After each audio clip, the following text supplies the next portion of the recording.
Good evening, and welcome to the African American Workshop and Lecture Series at the University of Oregon. The University of Oregon is located on Kalapuya Alihi, the traditional indigenous homeland of the Kalapuya people. Following treaties between 1851 and 1855, Kalapuya people were dispossessed of their indigenous homeland by the United States government and forcibly removed to the Coast Reservation in Western Oregon. Today, descendants are citizens of the Confederated Tribes of Grand Ronde Community of Oregon, Confederated Tribes of the Siletz Indians of Oregon, and continue to make important contributions in their communities at the University of Oregon and across the land we now refer to as Oregon. We thank you most sincerely for joining us tonight for another presentation in the University of Oregon's African American Workshop and Lecture Series. As you will recall, the series was one of the 12 demands of the Black Student Task Force, and the purpose of the series is to facilitate a better understanding of and appreciation for the vast contributions that Black people have made to our country and our world. Series like these, focused specifically on Blacks in America and beyond, are especially important in our current world context, where even as all of us, or many of us across the world, mourn the senseless tragedies, the death and despair that have enveloped Ukraine, we're also mourning the racist treatment of Black people and other non-Ukrainians who are trying to find safety. As we enjoy the comfort of our own homes, let us have our minds and hearts on these issues as well. In addition to welcoming our honored guests, Professors William Darity and Kirsten Mullen, we have a special treat of having Executive Vice Provost Janet Woodruff Borden provide the introduction, and Attorney Jessica Price, our Associate General Counsel at the University of Oregon, serve as tonight's moderator. Now, without further ado, please join me in welcoming Executive Vice Provost Woodruff Borden, who will introduce our speakers.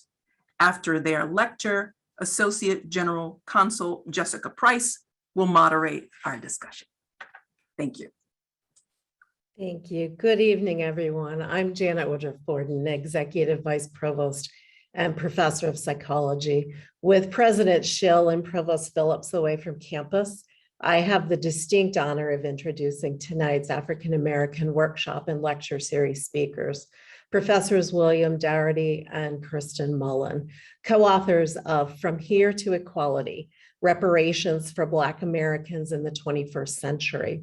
The book was published in 2020 by the University of North Carolina Press. Dr. Darity, Sandy, if I may, is the Samuel DuBois Cook Professor of Public Policy, African and African American Studies, and Economics, and the director of the Samuel DuBois Cook Center on Social Equity at Duke University. Professor Darity has served as chair of the Department of African and African American Studies and was the founding director of the Research Network on Racial and Ethnic Inequality at Duke. Previously, he served as director of the Institute of American Research, director of the Moore Undergraduate Research Apprenticeship Program, director of the Undergraduate Honors Program in Economics, and director of graduate studies at the University of North Carolina, Chapel Hill. His research focuses on inequality by race, class, and ethnicity, stratification economics, schooling and the racial achievement gap, North-South theories of trade and development, skin shade and labor market outcomes, the economics of reparation, the Atlantic slave trade and the Industrial Revolution, the history of economics, and the social psychological effects of exposure to unemployment. He was a visiting scholar at the Russell Sage Foundation, a fellow at the Center for Advanced Study in the Behavioral Sciences at Stanford, a fellow at the National Humanities Center, and a visiting scholar at the Federal Reserve's Board of Governors. In 2012, he received the Samuel Z. Westerfield Award from the National Economic Association, that organization's highest honor. He's also received the Politico 50 recognition in 2017 and an award from Global Policy Solutions in 2017. He's past president of the National Economic Association and the Southern Economic Association. He has authored or edited 13 books and published more than 300 scholarly articles. His most recent book, the one he will be presenting with his co-author, Kirsten Mullen, tonight, again, is From Here to Equality, Reparations for Black Americans in the 21st Century. We're also delighted to introduce his co-author, Ms. Kirsten Mullen. She is a folklorist, museum consultant, and lecturer whose work focuses on race, art, history, and politics. She's the founder of Artefactual, an arts consulting practice, and also the Carolina Circuit Writers, a literary consortium that brings expressive writers of color to the Carolinas. She was a member of the Freelon Ajay Bond concept development team that was awarded the Smithsonian's commission to design the National Museum of African American History and Culture. Under the auspices of the North Carolina Arts Council, she worked to expand the Coastal Folklife Survey. As a faculty member with the Community Folklife Documentation Institute, she trained students to research and document the state's African American music heritage. Mullen was a consultant on the North Carolina Museum of History's North Carolina Legends and Civil Rights exhibition projects. Her writings can be found in museum catalogs and journals and in commercial media, and include Black Culture and History Matter, which examines the politics of funding Black cultural institutions. We are delighted that they are here with us tonight for this most important conversation. It is my pleasure and my honor to welcome our speakers, Sandy Darity and Kirsten Mullen. Thank you so much. What a generous introduction. I would like to also say thank you to Professor Yvette Alex Asenso for inviting us to spend this evening with the community at the University of Oregon. I understand that she is a protege of Dr. Samuel DuBois Cook, and I have the honor of the double honor of holding a professorship in his name, as well as heading a research center that is named after him. He was an individual of tremendous scholarship, integrity, and advocacy. And he didn't view those three attributes as something that was separate or distinct. They were woven together in a single fabric with him. And I would add that it's important to note that he is an individual whose legacy is carried on in the Samuel DuBois Cook Center on social equity through the types of research that we do on issues of inequality and disparity in American society. I also like to thank Professor Yvette Alex Asenso and her partner, Akwase Asenso, for an article that they published in the American Journal of Economics and Sociology in the middle of last year, in which they provided a very, very thoughtful and warm discussion of our book, From Here to Equality. And so we come tonight in a spirit of friendship and kinship. Sometimes when we give these presentations, we come into an environment that has a very different set of characteristics. We're very glad to be here tonight. And Kirsten Mullen will start our discussion of reparations. First, I have to say, while I am an independent scholar, I am not a professor. There's one professor on this talk. So to begin, California's first governor, Peter Burnett, had served as Oregon's provisional Supreme Judge and had penned what became known as the Peter Burnett Lash Law, so named for the penalty that would be applied to Blacks who entered the territory in or after 1844. No fewer than 20 and as many as 39 lashes on one's bare back. Measures of this type would remain on the books in Oregon until 1926. Oregon's first territorial governor, Joseph Lane, was an avowed racist and a pro-slavery advocate. Oregon law excluding Blacks from the state was in place from 1843 to 1926. Amazingly, Abraham Lincoln carried the state in November 1860. He probably could not have done in 1864, and no Republican likely could have prevailed in 1870, a point by which many former Confederates had fled to Oregon. The title our hosts have devised for this engagement is Reconstruction, Redress, and Redistributive Justice. Tonight, we will focus on each of these topics in turn and then grapple with the present moment together. Reconstruction. Immediately after the end of the Civil War, 1866 to 1873, Reconstruction was the process whereby Southern states were to be reorganized and the steps they would need to take, including figuring out how to co-lead with Black people as a precursor to being readmitted to the Union.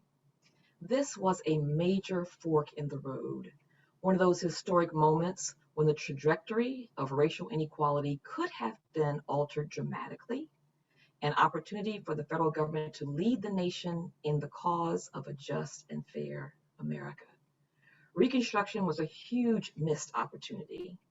In our book, From Here to Equality, we identify at least 4 government acts, or the lack thereof, that could have made the U.S. a true democratic society. Number 1, the 40-acre land grants. The federal government sanctioned slavery, and after the Civil War ended, it promised and then denied the recently emancipated Black population 40-acre land grants, while making 250 million acres of land available to 1.5 million white American families, including recent immigrants from Europe, in 160-acre plots through the Homestead Acts. This was land in the Western Territories, land only recently inhabited by Native Americans, and those white families completed the nation's settler project. Some 35 million living white Americans continue to benefit from that single federal policy today. The Homestead Acts were an investment in whiteness. The failure to provide 40-acre land grants was a disinvestment in Blackness. 2, the denial of the vote and the right to hold public office. For a brief period, Black men could vote in local, state, and national elections. But when one state after another passed Black codes nullifying that right, effectively excluding Blacks from the political process entirely, while simultaneously giving carte blanche to former Confederate officials and military officers to exercise their full citizenship rights. This had immediate impacts on Blacks' ability to acquire land, to seek employment at competitive wages, and to protect their families. 3, deconfederation. This is a term that we have coined, and we're referring to this opportunity to exclude the former Confederates from the electoral process and dismantle the powers of the symbols of power of the insurrectionists. The South lost the war, but it had been allowed to spread its narrative of who and what is the true America. While Germany has engaged in a denazification process, stripping images and the ideology of Nazis from the public sphere, the U.S. government has not rid American culture or American society of the politics of its fascist, repressive, Confederate influence and ideology. It has been allowed to exist unabated since the Civil War. 4, the absence of sustained protection in the form of the Union Army placed strategically across the South. At its peak in 1865, there were 1 million Union soldiers in the South, addressing the deadly violence Black people encountered every day. A year later, the troops had been reduced to 87,550 men. In October 1867, only 20,117 soldiers remained, and finally, at the end of 1877, the last federal troops were removed from Louisiana. White supremacists correctly interpreted this measure as a free pass to intimidate, injure, and murder Black people with impunity, and importantly, to appropriate their property. Their brutal attacks continued largely unchecked until the Second World War, During this period, Black people's political rights evaporated, and for many, their economic prospects were not significantly greater than when slavery was legal. We invite you to take a moment to envision a world in which Reconstruction had unfolded as it was designed. The second element of the title of our conversation this evening is the term redress. We define a program of reparations as a scheme of acknowledgement, redress, and closure. Acknowledgement involves the apology and the recognition or admission of guilt or culpability on the part of the perpetrator of the grievous injustice. Redress involves the act of compensation or restitution for the grievous injustice. And finally, closure means that the culpable party and the victimized community come to a joint agreement that the debt has been paid. And so at that stage, the victimized community will make no further claims on the culpable party in the absence of a renewal of the atrocities or the emergence of a new wave of atrocities. So I'd like to focus on the redress component, the component of restitution for the grievous injustice. And in the context of thinking about the historical harms that have been inflicted on Black Americans whose ancestors were enslaved in the United States, we argue that there should be a plan for reparations that has 4 central pillars. We insist that the term reparations be reserved for a comprehensive policy of redress for Black Americans whose ancestors were enslaved in the United States.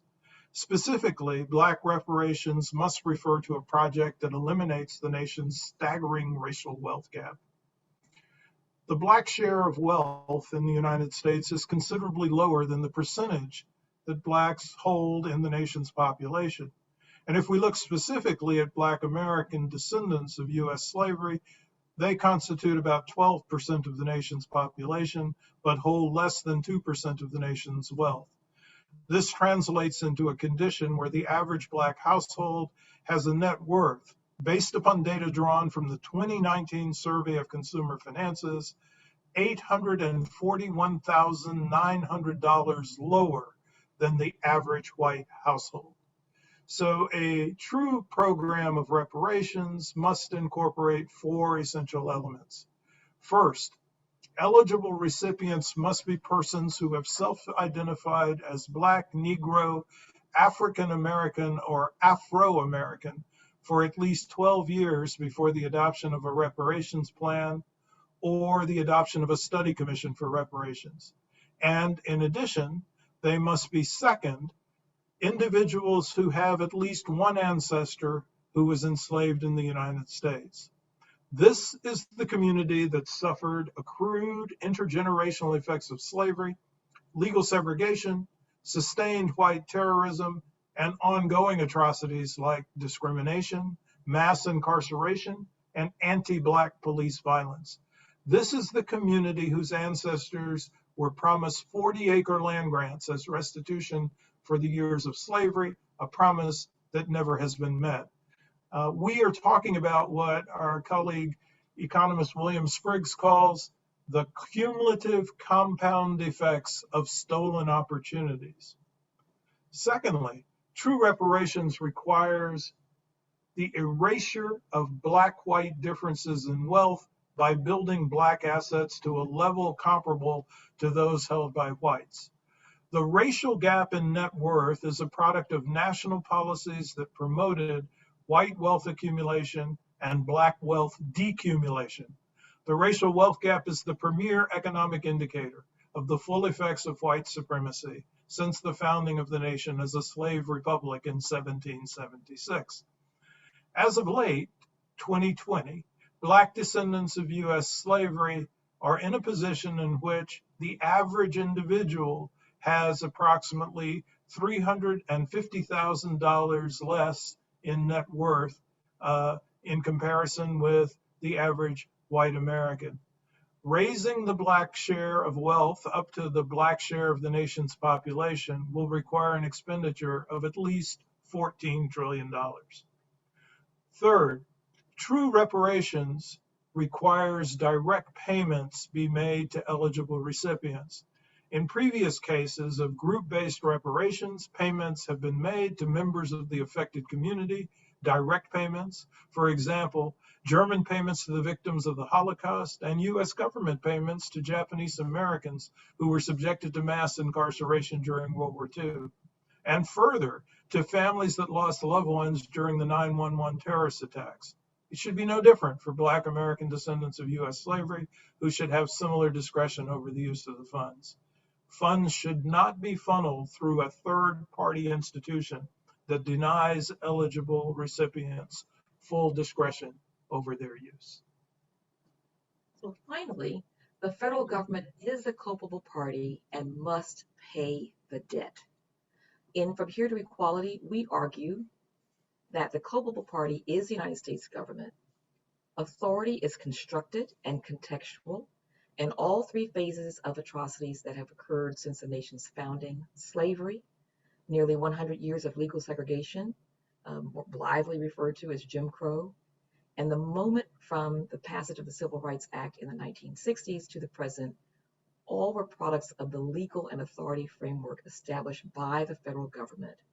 In many instances, the federal government further sanctioned racial atrocities by silence and inaction. In fact, the federal government is the only entity with the capacity to pay the debt.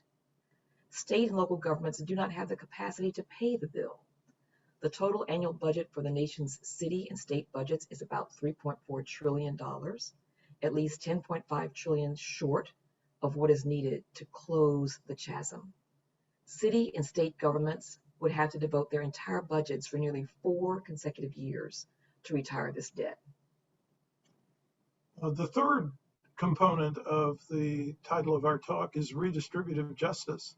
And we're going to take a negative tact here, where we're going to look at actions that are currently underway that we think are detours from true reparations. So they are not the fulfillment of the goals of having full redistributive justice.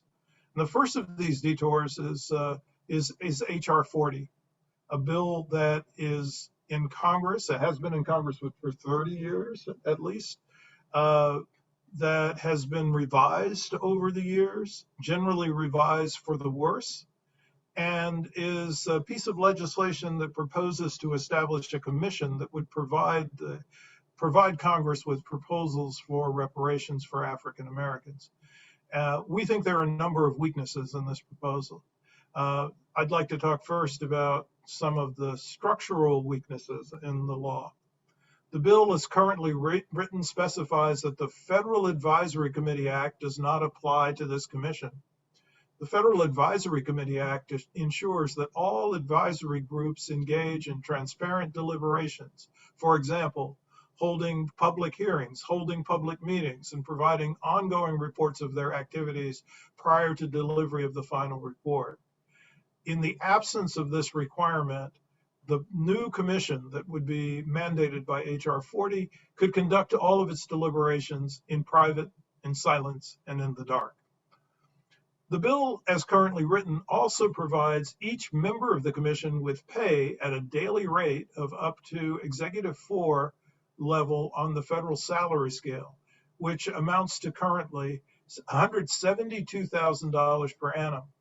The committee now has a timeline of at least 18 months. This means that pay could run as high as $253,000 per member.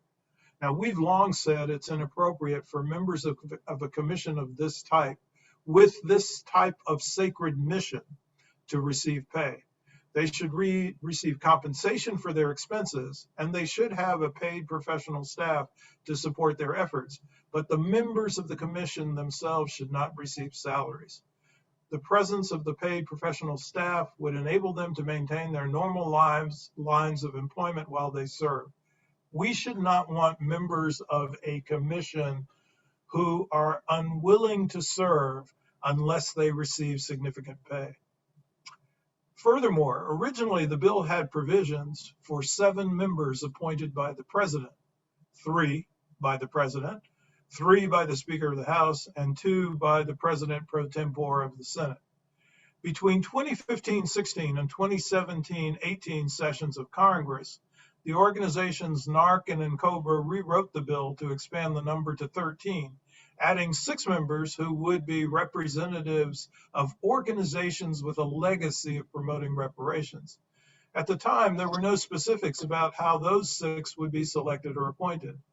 But the version of the bill that came out of the markup in April 2021 now specifies 15 members, 9 members of whom 3 would be appointed by the President, the Speaker of the House, and the President pro tempore of the Senate, respectively, with an additional 6 selected by the Administrative Director of the Commission, who would be appointed by the Chair and the Vice Chair of the Commission. Now, this is a very odd internal selection process of the additional 6 members. And the bill as currently written says that a quorum is 7 members, less than half of the total membership of the commission, and a quorum could meet and act on the basis of simply having the 6 people who were appointed by the administrative director and one other member of the commission on board. The bill as currently written says no elected officials or public employee can be a member of the commission. Now, it's interesting to note that federal law would make any of these persons unable to receive payments. Consequently, the bill as currently written ensures that every member will be eligible to receive the $172,000 annual salary. In addition, there are piecemeal approaches to reparations that are underway, which are not satisfactory. And in fact, we would prefer that they are not called reparations at all. In cities and states across the country, some elected officials are directing their governing bodies to devise programs of atonement for a history of racist practices.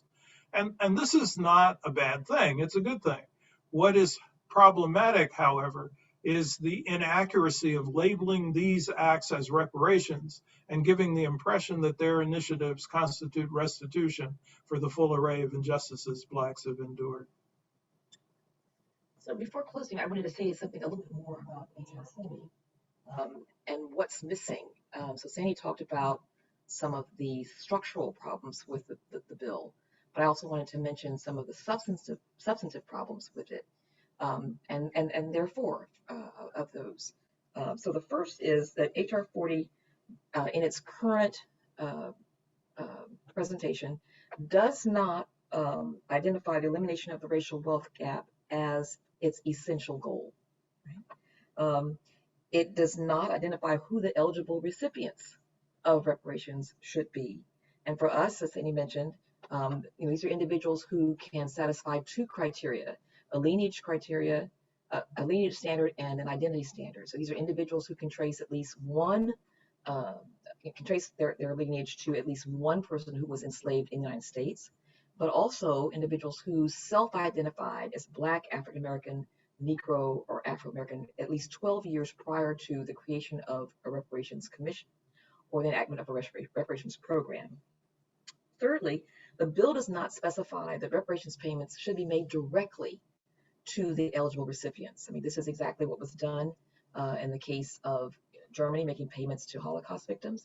And then the United States itself has made direct payments to Japanese Americans who were wrongly interned, illegally interned during World War II. Many people are not aware that very recently, the United States made a decision to make direct payments of reparation to Americans who were held hostage in Iran.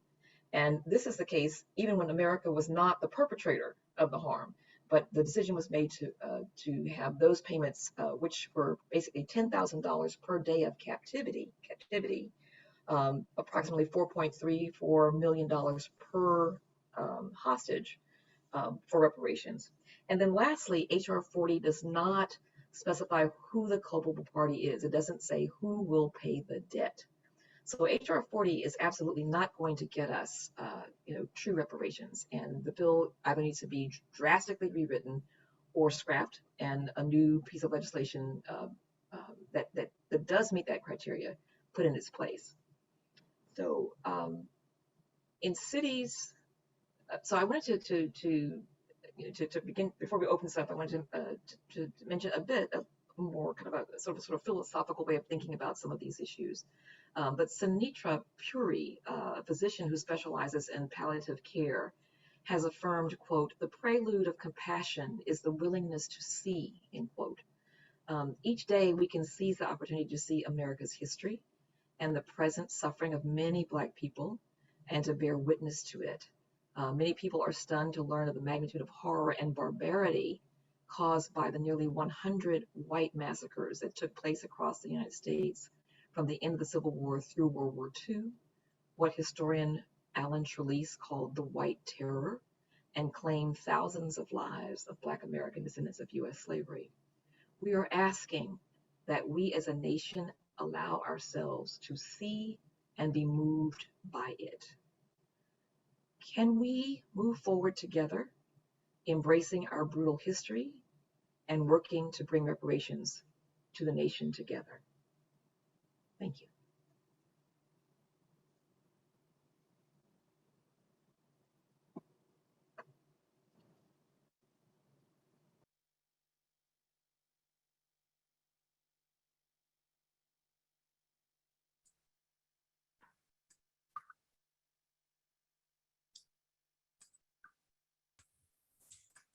Thank you very much for that wonderful discussion thus far.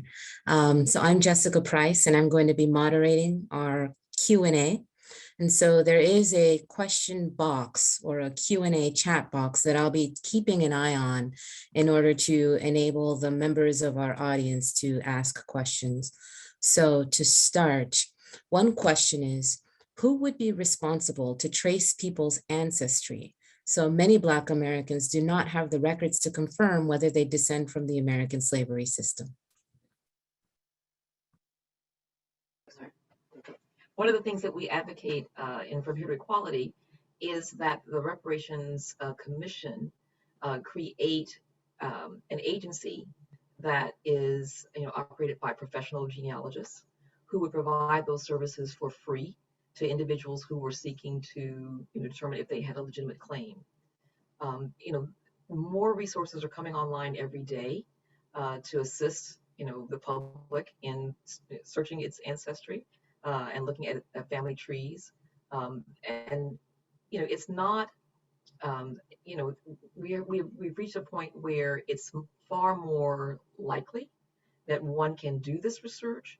You have groups like the Mormons that have a tremendous database that they have created, but the hope is that the agency would have a website that would have linkages so individuals could see other families that they might be related to. Callie House, who was one of the early Black proponents of abolition of reparations, created an organization that sought to obtain pensions for Black Union veterans. And at one point, she had amassed some 300,000 dues-paying members to her organization. And all of their names, and these are individuals who were, former slaves, all of their names are included in her documentation, which is in the Library of Congress. Individuals who want to learn more about this can read Mary Frances Berry's wonderful book, My Faces Black is True. But that is also, another reference that's available.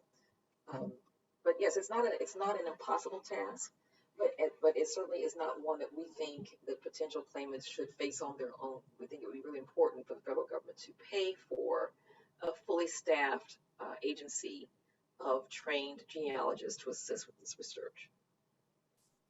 Thank you for that. At the federal level, we understand that reparations is not a new topic, right?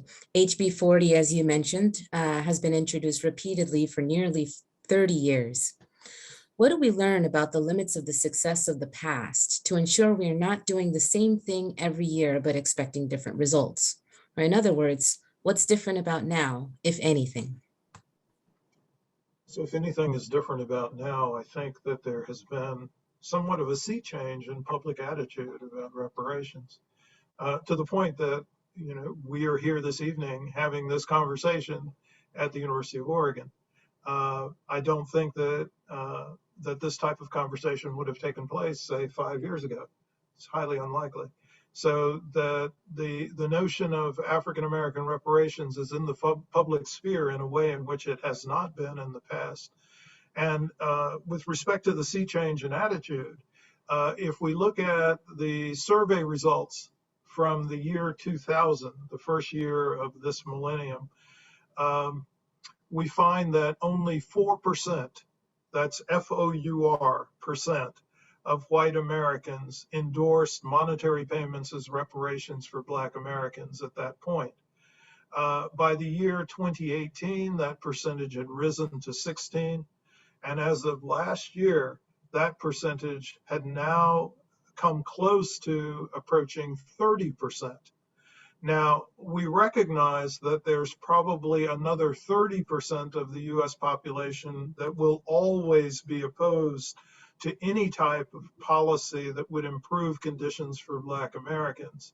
But that means that there's a remaining 40% of the population that's kind of in the middle. And to the extent that we've been able to increase support for reparations from 4% to 30% among white Americans, then that remaining 40% is a potential group of supporters for reparations that can be appealed to. So we think that the direction in American attitudes has been a positive one in recent years, perhaps accelerated a bit by the events of 2020, but that direction of change is the one that is giving us an indication that there really is a possibility for reparations to be something that is enacted in the United States. Perhaps not next year, perhaps not in our lifetimes, but I think there's more attention being given to reparations than at any point since the Reconstruction era in the United States. Mm-hmm. Thank you. Next question is, as to whether you're aware of efforts in former British colonies to gain reparations for Black Caribbean peoples, and if there are some lessons from those efforts that might be useful here in the United States. So we are aware of CARICOM, which is currently working to obtain reparations for individuals across the Caribbean. And, you know, I think that they're, well, I was going to say, but what I'm aware of for the most part is funds for education that have been discussed. I don't know that they are targeting the elimination of the racial wealth gap as a goal, but certainly the kind of efforts they are making to, you know, to get the word out, to use, you know, every avenue, you know, every form of media to alert others of these of the wrongs, you know, to talk about their own history, which I think is really, really important, you know, for individuals to understand, you know, the colonization and the enslavement of, you know, ancestors of the Black, you know, the members of the Black population. There are a lot of parallels, but there are also a lot of differences too. But I would say, you know, primarily, you know, we love the idea of coalition, and you know, feel these are claims that are separate claims, but that there are lessons that we, you know, can learn from each other. There's strength in unity.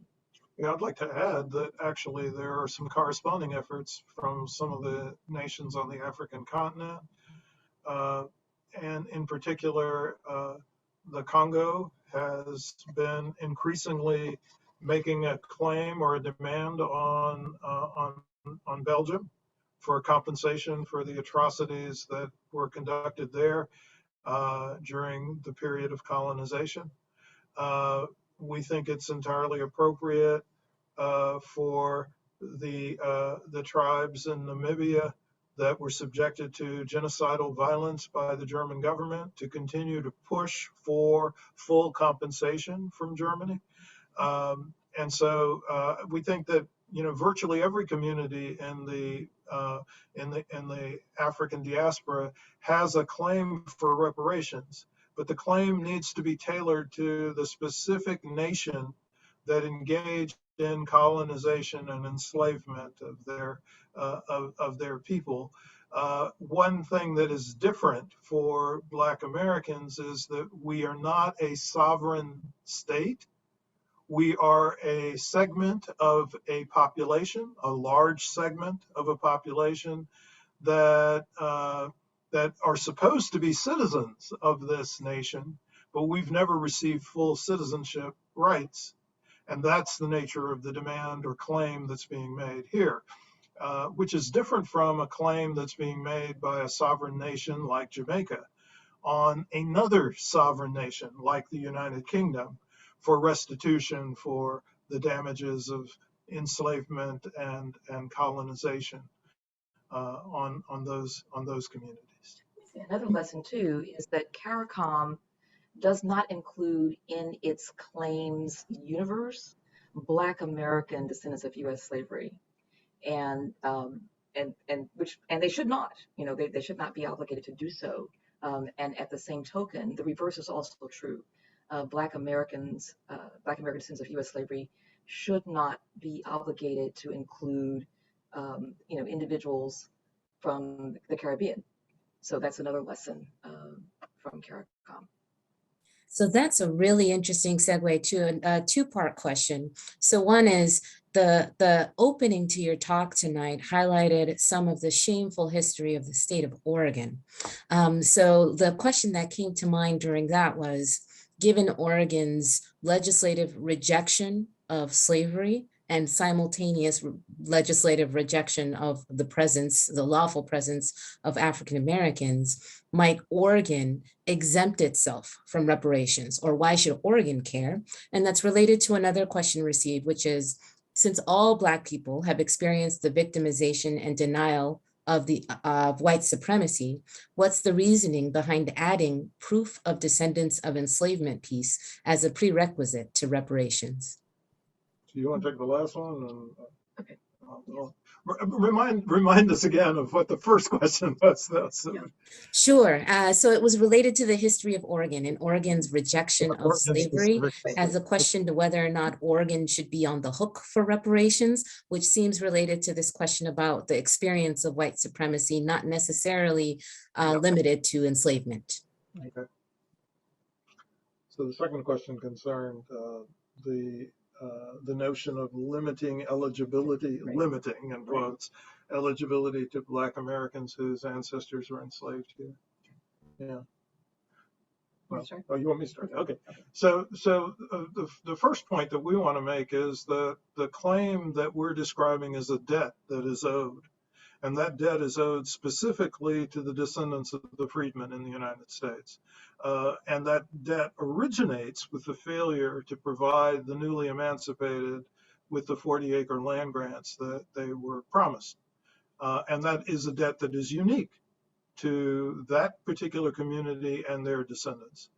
It is a debt that is unique in the context of the United States' own history. You know, we are pro bono consultants to the California Task Force on Reparations.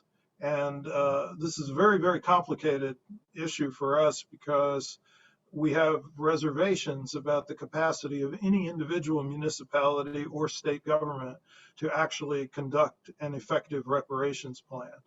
But one of the issues that has arisen is, well, and similar to the question that you're raising about Oregon's culpability, is the point that while there were people who migrated away from California because of the kinds of harms and damages that they encountered, there were many people who migrated to California, particularly from Louisiana, Alabama, Texas, and Mississippi, because they anticipated that conditions would be better for them in California. So are they to be compensated by the state of California? Well, that's a really complicated issue. And we think that the focus should not be on individual states or individual municipalities trying to foot the full reparations bill, that the focus should be on insisting that the federal government design the comprehensive bill, because ultimately it is the federal government that is the culpable party for the conditions that existed across the United States. So in that sense, the focus needs to be on the federal government, but the focus also needs to be specifically on Black Americans whose ancestors were enslaved here because of the promise that was made to that community that never has been met. And then the second part, I guess, asking, should reparations be, should eligibility be limited to, Blacks who were enslaved in Oregon? And so again, going back to, this whole idea, that reparations is a debt that should be paid. But, when you're talking about state, reparations, which we think is just a misnomer, what we would rather see states be talking about is racial equity initiatives. There may be a host of issues that are specific to Oregon that, the state might want to consider. Property takings, for example, police-involved violence against Black people, education measures, the disproportionate numbers of Black children who are, in racialized tracking classes, and who are, never, recommended for the gifted and talented, programs, or the disproportionate number of Black children who are expelled from schools, or the level of houselessness. Are the majority of people who are houseless, Black people? So we would sort of counsel, the state to look at these kinds of harms and atrocities that the state has committed. But when you do that, you're going to find people, in addition to Black Americans of U.S. slavery, who have been poorly served and abused by the state. So it's people want to have it both ways, but you really can't. Maybe you set up a tribunal that has the responsibility for both helping to conduct research, for potential claims, but also identifying individuals who might be eligible to make a claim, and then helping them, to research the evidence that they would need, whatever legal documents they would need to affirm their case, but then also to have that same tribunal to help adjudicate those cases. The hope would be to make it, you don't want the burden of proof to be so high that people are struggling to make it, or using, all of their wealth, their resources to make these claims. I mean, we feel that these services should be provided free of charge. But again, we would like to see a distinction made between racial equity initiatives and true reparations, with reparations being a process whereby the racial wealth gap is eliminated. Yeah, and I would add that the model for true reparations that we have in mind, including the particular eligibility criteria that we emphasize, has been designed with an eye towards the federal government being responsible for conducting the reparations plan. It becomes much more complicated to think about something that people are calling reparations at the state or local level that follows the terms of that model. So our preference is that people dispense with the notion of local or piecemeal reparations and use different language to describe whatever actions or steps could be taken at the state or local level. Mm-hmm. The book goes into great detail on the model for reparations and its specifications. And one question we've received is, you've mentioned 12 years of claiming Black or African-American lineage. Why this specific time frame? And how would one demonstrate that they've self-identified in this way for that period of time? And the follow-on to that is, it sounds like children 12 and over are included, and children under 12 are necessarily excluded. No. No. So children would would, minors would be classified as their parents are classified. There would have to be a cutoff date for newborns, Right. but all living All kids now would be fully included. But the other question was, why 12 years? So initially we were thinking 10, but 12 years is actually 2 senatorial terms. Her objective is to identify a point in which people self-identify as Black, Negro, African American, or Afro-American prior to a point in which there was a monetary advantage from doing so. And so it's trying to address a moral hazard problem ultimately.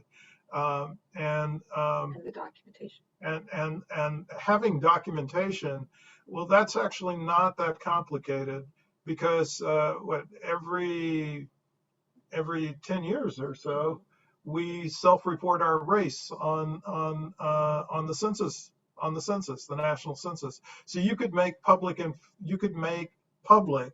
your self-reported race on the census in the time span that is described as a basis for establishing your identity component of the eligibility standard.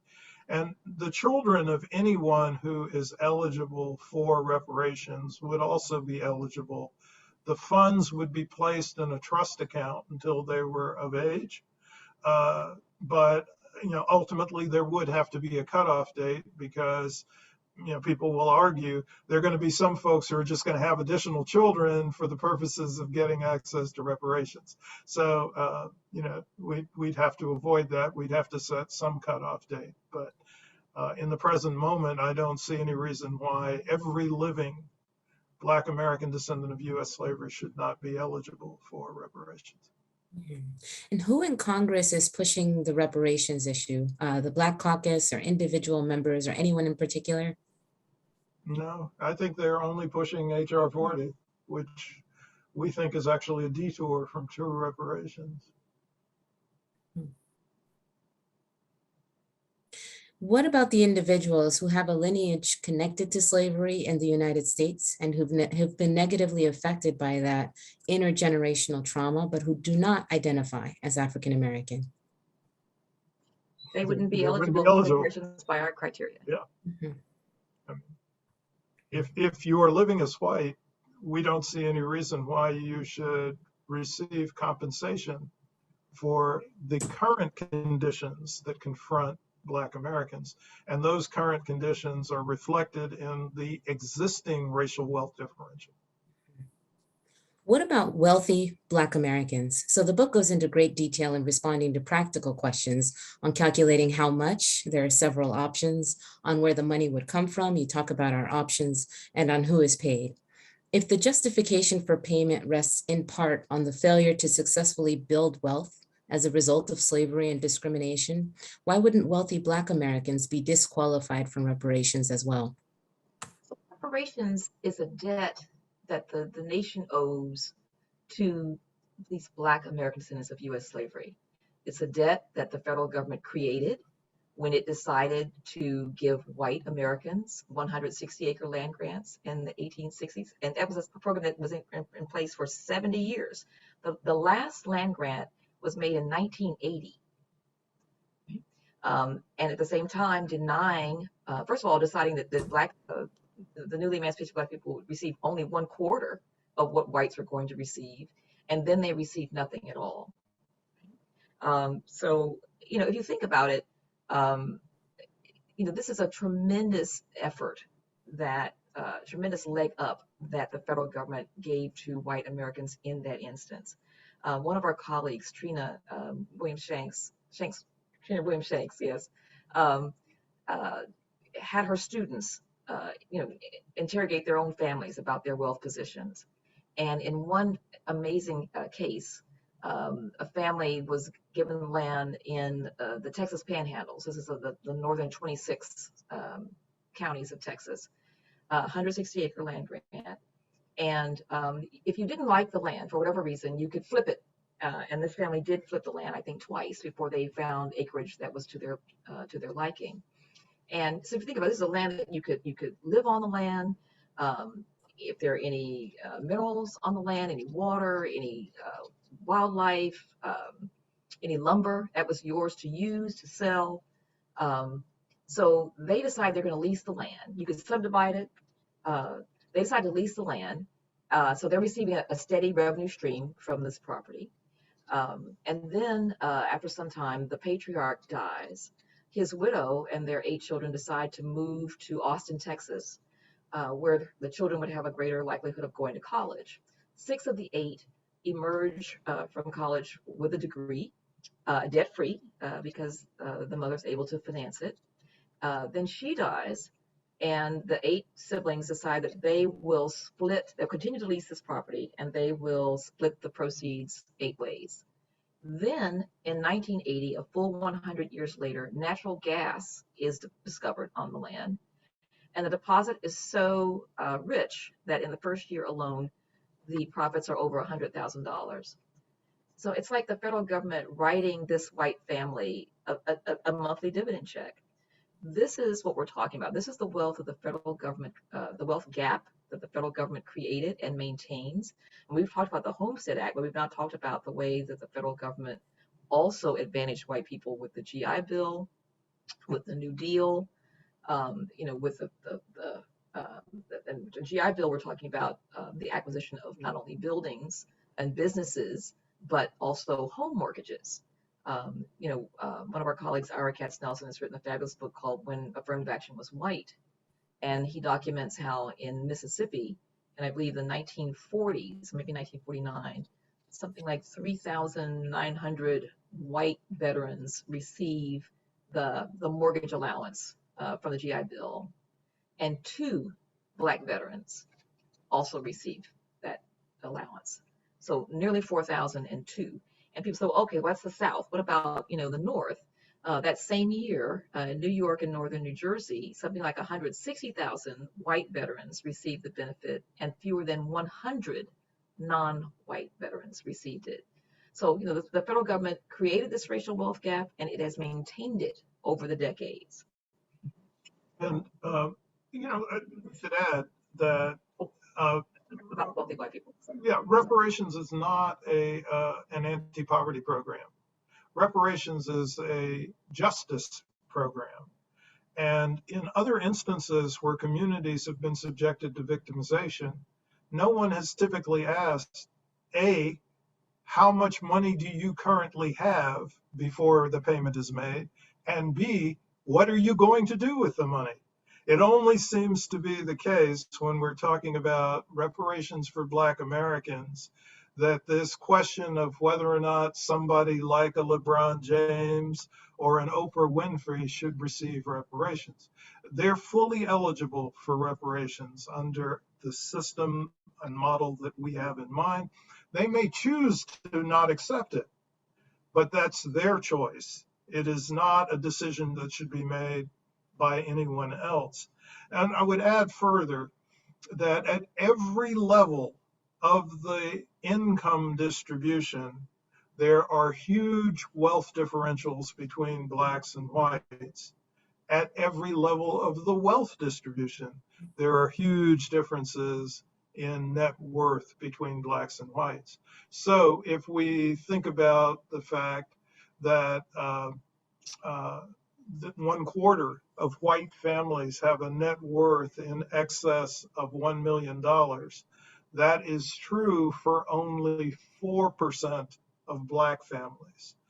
At the low end of the distribution, white households that are the poorest, in the bottom 20% of the income distribution, actually have a higher level of wealth than all Black households taken together. Blacks who are in the professional managerial class have less than half of the wealth of whites who are in the working class. So these wealth differentials persist along all strata of the wealth distribution.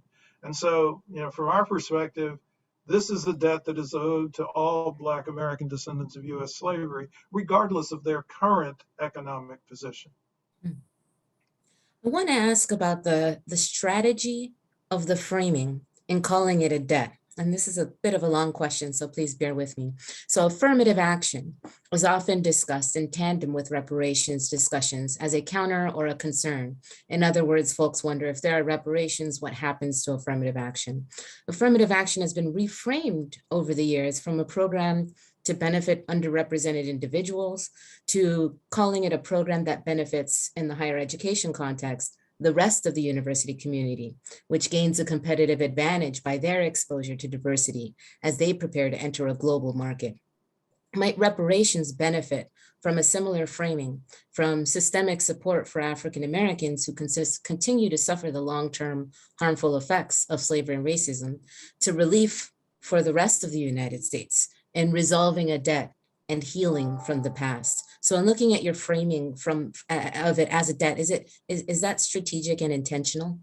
Well, I'm not sure that the reframing of affirmative action has protected affirmative action, but that's another issue. But yeah, there are people who try to frame reparations in that way, arguing that, you know, there could be some stimulus effect to the entire U.S. economy.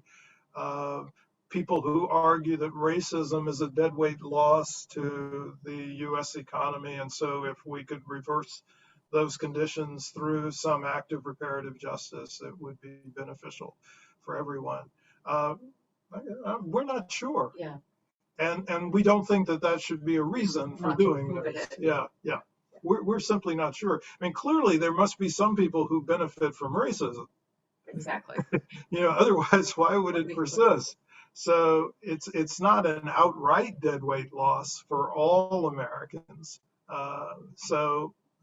But insofar as it's not, then that's not really a justification for avoiding meeting this debt that has been owed for 156 years.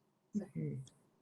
We've got a question to ask about the language that folks can use to counter the concern about the cost. So could you speak to some of the economic benefits we'd see in this country, or the beneficial effects of providing Black Americans reparations? One can imagine folks might be sticker shocked by the $14 trillion, for example, price tag. Well, you know, when you allow debt to continue for now 156 years, it's going to get larger. You know, would that the United States had decided, first of all, to award those 40-acre land grants, or you know, when Callie House, you know, came to call on, you know, the president and say this is something that needs to happen. We need to have pensions for these people. It would have been a lot simpler to provide reparations for those 4 million formerly enslaved Black people than the 40 million we have today. So, you know, the debt is only going to increase, and we would say, you know, pay it now, instead of having to wait, you know, any longer when the debt is even higher. But I think that, you know, it's important for us to recognize that the United States has the capacity to pay a debt of this size. When you look at just most recently, the CARES Act, appropriations, looking at, you know, us bailing out the banks, banking institutions. The question is, do we have the will to do it? That's really the question. And I think the other piece is that we're not really, as a people, that knowledgeable about the various types of reparations payments the United States government has already made. I think many people have just not kept track of these figures. I don't know how many people in your audience could tell us what the range of reparations that the 9/11 victims received. It's an extraordinary amount of money. So, you know, why is it when we're talking about Black American descendants of U.S. slavery that people say, oh, there's sticker shock? You know, it's kind of incongruous to us when you look at the work, the labor, the stolen labor that, you know, these individuals' ancestors performed, and to say, you know, they're not deserving, or we'd rather spend the money on something else. I mean, it's kind of unconscionable to me. A related question on the unconscionable topic is how would we pay for it? Or in other words, do we need to push in tandem for a reduction of support of some other government institutions? So that's the scarcity principle argument. And I think that our recent experience with the Great Recession and with the pandemic in terms of the government's financial response that Kirsten was talking about demonstrates that the scarcity principle doesn't really have to be operative. The federal government engaged in huge amounts of expenditure, where on the order of $3 to $6 trillion in a single year, without raising taxes. And so, the federal government has that capability. There is a danger, and the danger is the possibility of triggering substantial inflation. And so any major program of new expenditure should be designed in such a way that it mitigates the possibility of producing high levels of inflation. And we talk about that in our book, about ways in which the reparations plan could be designed to reduce the inflation risk. But apart from that, there's no barrier to additional government spending. And we don't have to be bound by the view that if you're going to introduce this new expenditure program, that you're going to have to cut something else off. It's not necessarily true. What Sam is referring to are some of the more illiquid forms of payments. So, we think it's important for substantive and symbolic reasons to include a check to the eligible recipients, but there also could be, annuities or endowment funds or trust funds. Perhaps you could, compel the recipients to only have access to the interest on part of the part of the reparations payment, for example. Yeah, and we also suggest in the book that you could spread the payments out across 10 years. We don't want to do it any more than 10 years, but you could spread it out across 10 years, which would reduce the size of the the consumption burst that might take place in any given year. Also, there's no reason to assume that the savings rate will be zero out of these funds, which I think a lot of people are assuming, but we have no evidence that that's been the case with other types of substantial windfalls that people have received, including lotteries. We have a lot of mythology about lotteries, urban myths, where people say, well, the money's all gone within a year and a half, or the individual dies. And it's not true. It's not true. Actually, in most cases where people receive lottery windfalls, the first thing that they do is create accounts for their children and their grandchildren. Now, whether or not their children and their grandchildren spend it all as soon as they have access to it, I can't say. But the recipient of the windfall always makes special arrangements for the next generations. Mm-hmm. One of the immediate challenges on receiving a windfall and not having family members who have experience with managing money is the education piece. Are you aware of any efforts for institutions or states to offer education to help close the wealth and opportunity gap? So it's different than cash payments, but it may be more politically palatable for elected officials to find funding as a step toward reparations. So we have no problem whatsoever with a reparations commission deciding that they would provide free of charge some type of financial literacy training, kind of a pre-reparations preparation. We'd be all for that, but we think it should be provided free of charge if that is the case.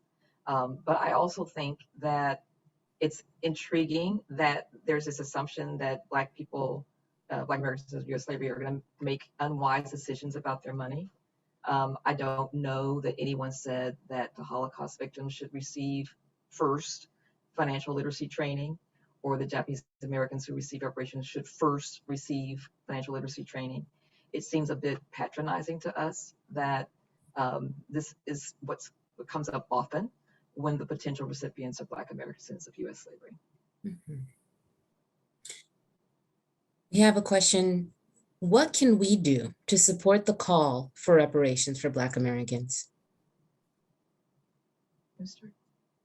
Yeah, well, I mean, from our perspective, we think that any individual organization, like a university, like a private firm, that the foremost thing that can be done is to join in a coalition to lobby and petition the United States Congress to adopt a comprehensive program of reparations. I mean, if we're going to build a movement to move the 30% closer to 60%, then that's a movement that requires the actions of advocates to create the pressure points to bring about the change in the society. And so that would be the first thing that we would propose. There's a second thing that we've talked about. So the second thing would be to act locally, you know, to look at your own house and your own household and see what needs to be done. And we're talking here about, you know, your own institution. You know, does your institution, does the faculty reflect, you know, the nation as a whole? Are there Black faculty members who are tenured and protected on the faculty? Or are you a member of a sundown, what we call sundown department, where there's the one, perhaps, or the zero? You know, we have both been in situations where, you know, we were the one. You know, when you have opportunities to, you know, and our students being recruited and protected and nurtured so that they have the opportunity to, you know, to develop their studies and to graduate. You know, when you have opportunities to make hires, to let contracts across, you know, all the vendors that the university is, you know, is engaging with. You know, are there Black folks, you know, on those committees? Bless you. You know, do the people who are serving on your board of trustees reflect the broader population or not? So there's a lot of, you know, work that can be done at each institution. But if you are continually talking only to people who look like yourself, then you're, as you said earlier, you know, you're making the same kinds of moves. You know, you're having the same kinds of conversations and wondering why the outcome is different. So you have to mix that up. But that takes guts. It takes integrity. It takes courage. But mostly it takes conviction. And that's what I think is really, really important. But that's, you know, the conversations we're having today, you know, enable us to learn more about our colleagues and where they stand. And we think it's really important to ask people, where do you stand on these issues? So that it's not just a case of one wondering where they stand and hoping that you are talking to an ally, but asking them outright to state what their position is. Yeah, so I guess in sum, it's push for federal reparations and get your own house in order. On that piece of what we can do at an institutional level, there is also the possibility of institutions of higher education looking at the potential demise of affirmative action and whether or not there are what you call race neutral approaches to admissions and scholarships, so that, for example, instead of focusing on race, there could be a focus on those who are within 5 generations of a slave. So focusing more on the experience as opposed to the race as a potential alternative, or say backup plan if the Supreme Court decides that affirmative action is no longer acceptable. So related to that, you know, that's one of many potential piecemeal solutions. Another one that you raised in the book is the concept of a superfund. So the historians V.P. Franklin and Mary Frances Berry, where the superfund would pool government funds with private corporations that profited from slave labor. And you don't outright reject the concept, but you do explain why public investment is paramount. Would a piecemeal solution in which some corporations who are willing to contribute toward reparations and are held accountable for that, would that undercut the national cause, or could that proceed in tandem with it? So one thing I think people fail to recognize is how large $14 trillion is. Let's say you had a wealthy individual or individuals or a consortium of corporations that decided to contribute $1 billion a month toward this $14 trillion total. It would take 9 millennia. No, 900 years. So basically, a millennia well, basically, a millennium. Yeah. to eradicate the debt. Yep. It's huge. Good intentions notwithstanding, they couldn't do it. Only the federal government has the capacity to do that. Now, what they could do is use their muscle to lobby Congress to say, we invest in the United States, and it is important to us that Black Americans of U.S. slavery receive reparations.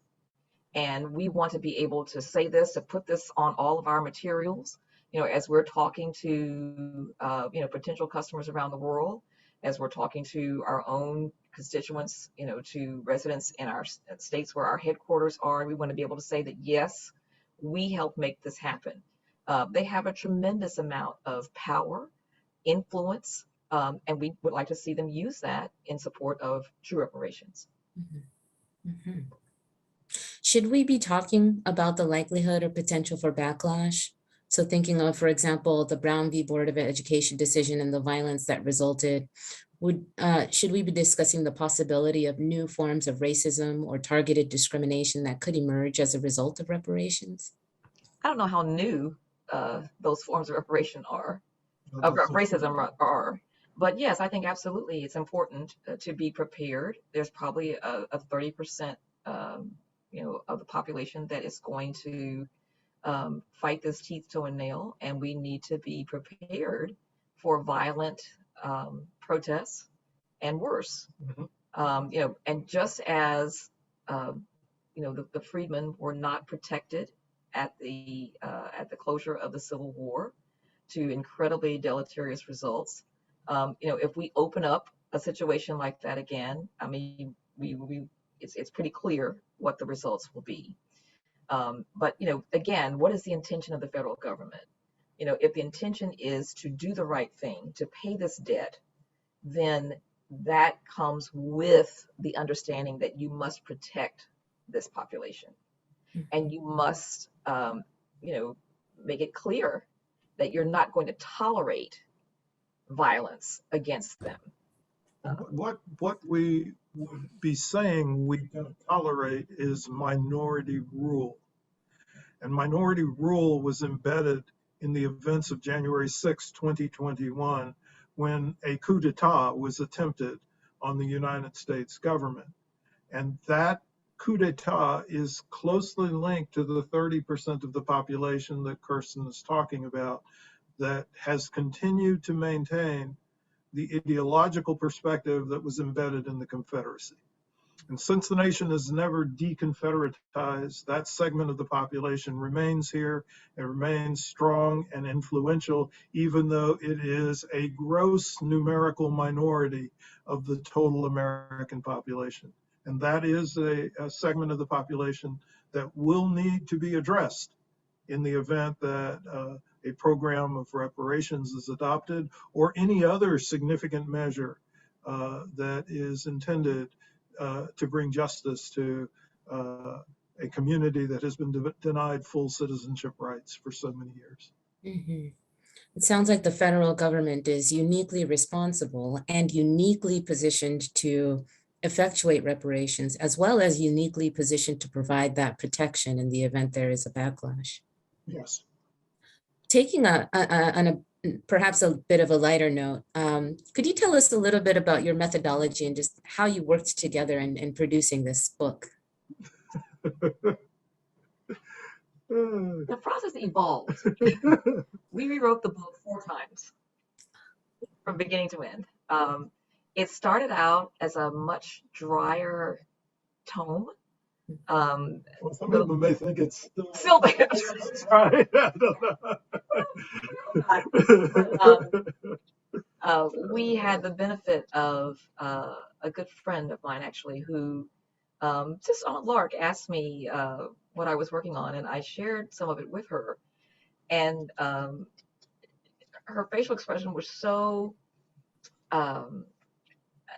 she was so confused by what I was saying. And I never forget it. She said, Kirsten, I understand, I'm familiar with the words you're using, but I don't understand how you're using them. And this is a woman, college educated, is a business owner, phenomenal, entrepreneur, really smart. And I said, well, what would make the difference? And she said, I need a story. I need it to be personal. And as it happened, we had just learned about an amazing woman, Hortense McClinton, whose story is in the book. It's a Black woman. She was the first Black tenured track. She's the first Black faculty member at UNC Chapel Hill, yeah. Right? And her father, her father was from Kilgore, Texas, which is on the Arkansas border, and they were very well-to-do Black people. He was born enslaved, which made her, and she's living today, she's 103 years old, makes her the daughter of an enslaved person. So people talk about, well, slavery was such a long time ago. Well, not in her case. Her father was an enslaved person. My grandmother, who I knew well, and my children knew into their adulthood, my maternal grandmother's father was enslaved.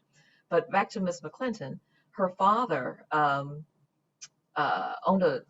his land had a tremendous amount of lumber, and he had a lumber mill, and I think he was college educated. His parents were college educated, and the local white people were not really happy to see this really well-to-do, well thought of Black man. And she told us the story of how he has his hands bring a load of lumber to the train station. I guess it was being sold to someone, further north.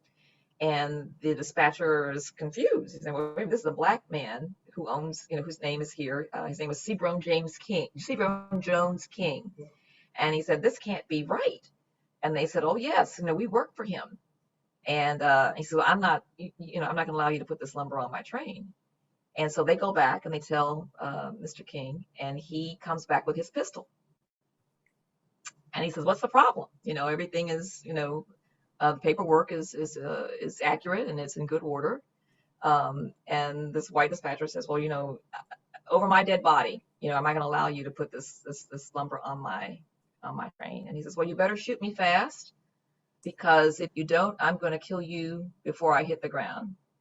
And so we had just met Ms. McClinton, but we hadn't transcribed the tapes. And so I literally went home that night and stayed up all night long and transcribed the interview that we had done with her, and rewrote that section. Actually, it was part of the chapter on, well, there are two parts that it appears in. One is the responses to the critics. Yeah, that's the chapter. Yeah. And so I called I emailed my friend and said, can we have lunch? And over lunch, I read her the new section, and she said, that's it. And so we reframed the entire book. So it now, the new version began with telling the story of reparations itself, the movement for reparations. And at every place where we could, to sort of complement the data, the numbers, the statistics with personal stories that we could confirm, we did so. You mentioned maybe the like the Klan hearings and Robert Gleed. Yeah, so we tried to tell, we tried to provide narratives that would illustrate the main themes that we were trying to put forward, and one of those narratives concerns the story of Robert Gleed, who testified before the Klan hearings, and we wondered what happened to him after he was courageous enough to testify at the Klan hearings. And yeah, he was almost killed. Yeah. He had to leave or flee the county where he lived and start a new life elsewhere. And I think that in the congressman, Robert Smalls? Oh, yes. From South Carolina, one of the last Black members of Congress until you know, until somewhat deep into the 20th century, estimated that 53,000 Black people had been killed by white terrorists from the end of the Civil War until about 1895. And for many years, people said that that number was a gross overestimate. But I think today, most historians are saying, well, no, maybe that is really a pretty accurate number. And maybe the number's actually larger. Well, thank you. I'll make that my last question. Thank you so much. And I want to thank everyone for coming and for supporting, as well as Kelly, Anjali, Tova, and Tracy for your support, and as well as Dean Janet Woodruff Borden. I'll hand it over to you. No, we just want to say thank you to you for just an excellent set of questions. So thank you very, very much. Thank you. Thanks, Jessica. I want to add my thanks to Jessica's, to both of you, as well as to our hosts tonight and all who attended your talk. One of these days we'll do these things in person again, but the seamless technology is much appreciated from Yvette's folks. So thank you for an excellent discussion tonight. I know the president and provost both wish they could have been here. And so I extend our appreciation on their behalf as well. Like most really important conversations, you've given us a lot to think about. I think both as individuals and also as a campus community. You mentioned a few minutes ago, getting our house in order.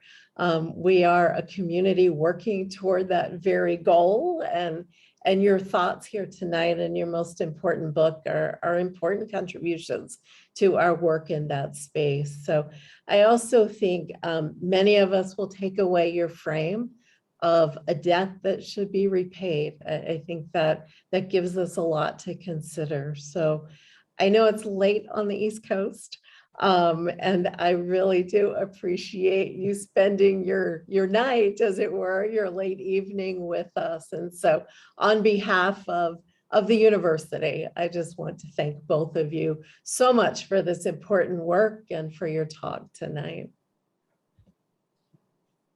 Thank you. You're most welcome. Thank you. Thank you so much. Good night. Good night. Good night, all.